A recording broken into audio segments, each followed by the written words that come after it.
Hi hello പ്രീതാസ് വേൾഡിലേക്ക് സ്വാഗതം. എല്ലാവരും സുഖമായിരിക്കുന്നു എന്ന് കരുതുന്നു. ഞാൻ ഒരുങ്ങുന്ന കണ്ടിട്ട് ഇത് എങ്ങോട്ട് പോകാനുള്ള ഒരുക്കമാണെന്നായിരിക്കും നിങ്ങൾ കരുതുന്നതല്ലേ. ഇന്ന് ഞാൻ തിരുവനന്തപുരത്തോട്ട് പോവുകയാണ്. എയർഫോഴ്സിൻ്റെ ക്യാൻറ്റീനിൽ പോവുകയാണ്. കുറേ ദിവസമായിട്ട് പോകണമെന്ന് കരുതുന്നു. കുറച്ച് സാധനങ്ങളൊക്കെ തീർന്നിട്ടുണ്ട്. അന്നേരം പിന്നെ അതൊക്കെ വാങ്ങിക്കാനെന്ന് കരുതി പോവുകയാണ്. നമ്മൾ സോപ്പ്, അതേപോലെ പേസ്റ്റ്, അങ്ങനത്തെ കുറേ സാധനങ്ങളുണ്ടല്ലോ, അതൊക്കെ നമ്മൾ എയർഫോഴ്സിൻ്റെ ക്യാൻറ്റീനിൽ പോയാണ് വാങ്ങിക്കുന്നത്. നല്ല വിലക്കുറവുണ്ട്, അതുകൊണ്ട് അവിടെ പോവും. അങ്ങനെ കുറേ ദിവസം കൊണ്ടേ പോകണമെന്ന് കരുതിയിരുന്നതാണ്. അപ്പോൾ ഇന്നാണ് പോകാൻ തീരുമാനിച്ചത്.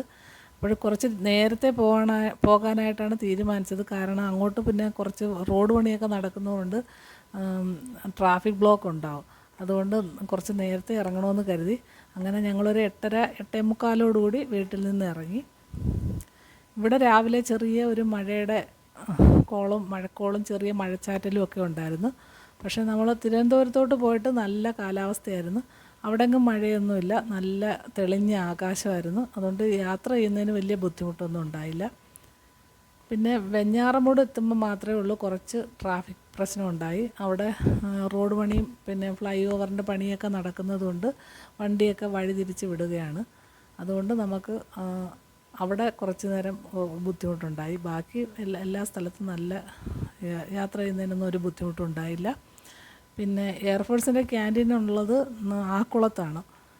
അപ്പോൾ നമ്മൾ ആക്കുളത്തോട്ട് പോകുന്ന വഴിയാണ് ഇതൊക്കെ. അവിടെ നല്ല പീസ്ഫുൾ ഏരിയയാണ്. പിന്നെ വായുസേനയുടെ ആസ്ഥാനമൊക്കെ ഉള്ള സ്ഥലമായതുകൊണ്ട് അവിടെ വലിയ തിരക്കൊന്നുമില്ല. നല്ല കാലാവസ്ഥയും നല്ല യാത്രയൊക്കെയാണ്. പിന്നീട് ഒരു പ്രശ്നം മാത്രമേ ഉള്ളൂ. നമുക്ക് അങ്ങോട്ട് ചെല്ലുമ്പോൾ എയർഫോഴ്സിൻ്റെ ഗേറ്റ് കടന്നു കഴിഞ്ഞാൽ പിന്നെ നമുക്ക് വീഡിയോ ഒന്നും എടുക്കാൻ പാടില്ല എന്നാണ്.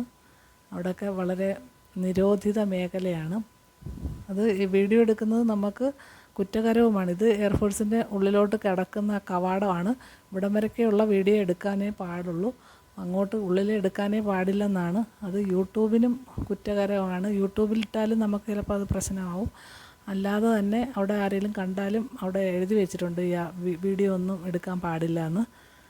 ഈ വായുസേനയുടെ ഓഫീസും ഒക്കെ സ്ഥിതി ചെയ്യുന്ന സ്ഥലമാണ്. അതുപോലെ ക്വാർട്ടേഴ്സ് ഉണ്ട്, അവരുടെ എല്ലാവരും താമസിക്കുന്ന ക്വാർട്ടേഴ്സുകളും ഒക്കെ അവിടെ സ്ഥിതി ചെയ്യുന്നുണ്ട്. അപ്പോഴും നമുക്ക് യാതൊരു കാരണവശാലും വീഡിയോയും ഫോട്ടോയും ഒന്നും എടുക്കാൻ പാടില്ല. പിന്നെ ഇതൊക്കെ ഗേറ്റിന് പുറത്ത് ഇറങ്ങിയതിന് ശേഷം ഞാൻ കുറച്ച് വീഡിയോ എടുത്തതാണ്.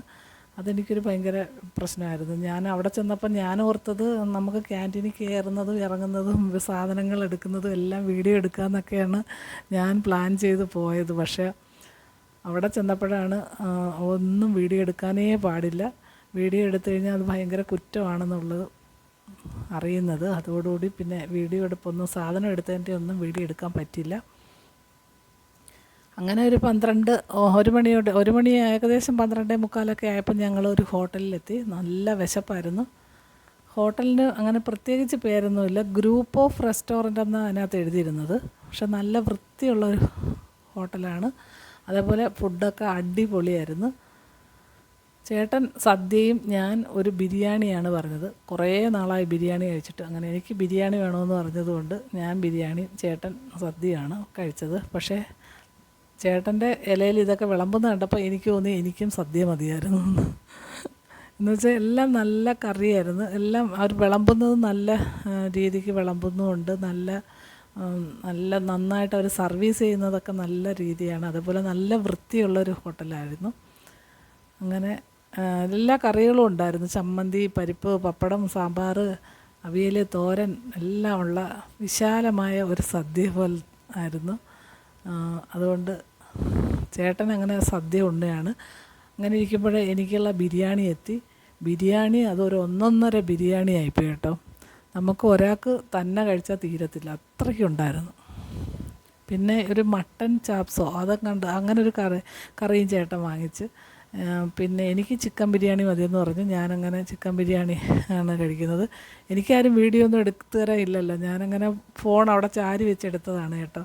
അതിൻ്റേതായ കുഴപ്പങ്ങളൊക്കെ ഉണ്ട്. അങ്ങനെ പക്ഷേ ബിരിയാണി തിന്ന് തീർക്കാൻ ഭയങ്കരമായിട്ട് പാടുപെട്ടു. നല്ല ബിരിയാണിയായിരുന്നു. അങ്ങനെ അതൊക്കെ കഴിച്ചു ഞങ്ങൾ തിരിച്ച് വീട്ടിലെത്തി. പിന്നെ കുറച്ച് നേരം അവിടെ കിടന്ന് ഉറങ്ങി. പിന്നീട് ഞങ്ങൾ വണ്ടിയിൽ നിന്ന് സാധനങ്ങളൊക്കെ എടുക്കുന്നതാണ്. അങ്ങനെ അന്നേരമുള്ള വീഡിയോ ആണ് ഇത് കേട്ടോ. കുറച്ച് 2 ബാഗിലായിട്ട് കുറച്ച് നമുക്ക് അത്യാവശ്യത്തിന് വേണ്ട സാധനങ്ങളൊക്കെ വാങ്ങിച്ചിട്ടുള്ളൂ. പക്ഷേ ഇന്ന് എല്ലാ സാധനങ്ങളും ഉണ്ടായിരുന്നു അവിടെ ക്യാൻറ്റീനിൽ. ചില ദിവസമേ എല്ലാ സാധനങ്ങളും കാണത്തുള്ളൂ. ചിലപ്പം ചെല്ലുമ്പോൾ ചിലതൊന്നും കാണത്തില്ല. നമുക്ക് കൂടുതലും ഇതുപോലെ പാത്രം കഴുകുന്ന ലിക്വിഡ്, അതുപോലെ തുണി കഴുകുന്നത്, അതൊക്കെയാണ് അത്യാവശ്യം അവിടെ ചെല്ലുമ്പം വാങ്ങിക്കുക. അതൊക്കെ ചില ദിവസം ചെല്ലുമ്പം കാണും, ചിലപ്പം കാണത്തില്ല. പക്ഷേ ഇന്ന് എല്ലാം ഉണ്ടായിരുന്നു. അതെനിക്കൊരു വലിയ സന്തോഷമായിരുന്നു. എനിക്ക് കണ്ണിൽ കണ്ടതെല്ലാം ഞാൻ വാങ്ങിച്ചു. പിന്നീട് ഇതുപോലെ ചൂല് നല്ല വലിയ ചൂല് കിട്ടി. നമുക്കിങ്ങനെ ഒരുപാട് കുനിയൊന്നും വേണ്ട, നല്ല ചൂല് അത് കിട്ടി. അങ്ങനെ കുറച്ച് സാധനങ്ങൾ നമ്മുടെ വീട്ടിലേക്ക് ആവശ്യമുള്ളതെല്ലാം വാങ്ങിയിട്ടുണ്ട്. കൂടുതലും ഇതുപോലെ സോപ്പ്, പേസ്റ്റ്, ബ്രഷ്, പിന്നെ ഹാർപ്പിക്ക്, അതേപോലത്തെ പാത്രം കഴുകുന്നത്, അങ്ങനത്തെയൊക്കെയാണ് കൂടുതലും ക്യാൻറ്റീനിൽ നിന്ന് വാങ്ങിക്കുന്നത്. പിന്നെ ബെഡ്ഷീറ്റ് അതേപോലത്തെ എല്ലാം ഉണ്ട് കേട്ടോ. ബെഡ്ഷീറ്റ്, അതുപോലെ നമ്മുടെ നോൺ സ്റ്റിക്ക് പാൻ, തവ, അങ്ങനത്തെ എല്ലാം നമുക്ക് വിലക്കുറവ് കിട്ടും. അതിൽ കാണിച്ചേക്കുന്ന MRPയേക്കാളും നല്ല കുറവിലായിരിക്കും സാധനങ്ങളൊക്കെ കിട്ടുന്നത്.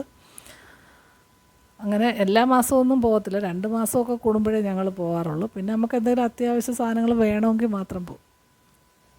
അങ്ങനെ എല്ലാ സാധനങ്ങളൊക്കെ വാങ്ങിച്ചുകൊണ്ട് വന്ന് ഞാൻ കുറച്ചൊക്കെ നല്ല ബിരിയാണി തിന്ന ക്ഷീണത്തിൽ കിടന്ന് നല്ലതായിട്ട് യാത്ര ചെയ്തതിൻ്റെയൊക്കെ ഉണ്ടായിരുന്നു. കിടന്നങ്ങ് ഉറങ്ങി എണീച്ചിട്ട് ഒരു 5 മണിക്ക് എണീറ്റിട്ടാണ് ഇതെല്ലാം അടുക്കി പറക്കി വെക്കാനായിട്ടുള്ള തയ്യാറെടുപ്പാണ്. അങ്ങനെ ഓരോരോ സാധനങ്ങൾ എടുത്ത് വെക്കുന്നതാണ് കാണുന്നത്.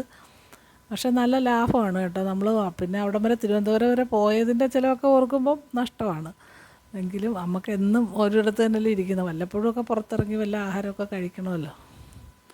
എന്നും വീട്ടിൽ നിന്ന് നമ്മൾ ചോറും പുളിശ്ശേരിയൊക്കെ തന്നെ ഡെയിലി കഴിക്കുന്നത്. വല്ലപ്പോഴും നമ്മൾ പുറത്തിറങ്ങി ഒരു ഫുഡൊക്കെ കഴിക്കുന്നത് നമുക്കൊരു സന്തോഷം. അങ്ങനെ പോയതാണ്. എന്തായാലും അതൊക്കെ കഴിഞ്ഞു, ഞങ്ങൾ തിരിച്ചു വന്നു. ഇതൊക്കെ പിറക്കി വെക്കുകയാണ്. ഇതൊക്കെയായിരുന്നു ഇന്നത്തെ വിശേഷങ്ങൾ. ഇന്ന് പിന്നെ പ്രത്യേകിച്ച് വിശേഷങ്ങളൊന്നുമില്ല. അങ്ങനെ പോയിട്ട് വന്നു. ഇനിയിപ്പോൾ രാത്രിയിലേക്ക് ചപ്പാത്തി എന്തെങ്കിലും ഉണ്ടാക്കാമെന്ന് കരുതി. ചോറ് എന്തായാലും ഇന്ന് വെച്ചില്ല. ചോറ് ഇരിപ്പുണ്ട് ഫ്രിഡ്ജിൽ, വേണ്ടാന്ന് വെച്ചു. അതിനിപ്പോൾ രാത്രിയിൽ ചോറ് വേണ്ട, ചപ്പാത്തിയും മുട്ട വെച്ച് എന്തെങ്കിലും ഒരു കറിയൊക്കെ ആക്കാമെന്ന് കരുതി. ഞാനങ്ങനെ ഓരോരോ സാധനങ്ങളൊക്കെ പിറക്കി വെക്കുകയാണ്. എല്ലാം ഉണ്ടോയെന്ന് നോക്കുകയാണ്. എല്ലാം ലിസ്റ്റ് അനുസരിച്ചാണ് അവർ എല്ലാം നമുക്ക് എടുത്തു വെക്കുന്നത്. ഒന്നും അങ്ങനെ മറന്നൊന്നും പോകത്തില്ല നമ്മൾ എടുത്തു വെക്കുന്നത്. എല്ലാം അവർ കറക്റ്റിന് അറേഞ്ച് ചെയ്താണ് അവർ ബില്ലടിക്കുന്നത് പോലും. അങ്ങനെ ഇന്നത്തെ വിശേഷങ്ങൾ ഇത്രയൊക്കെ ഉള്ളൂ. ബോറടിച്ചോന്ന് അറിയത്തില്ല നിങ്ങൾ.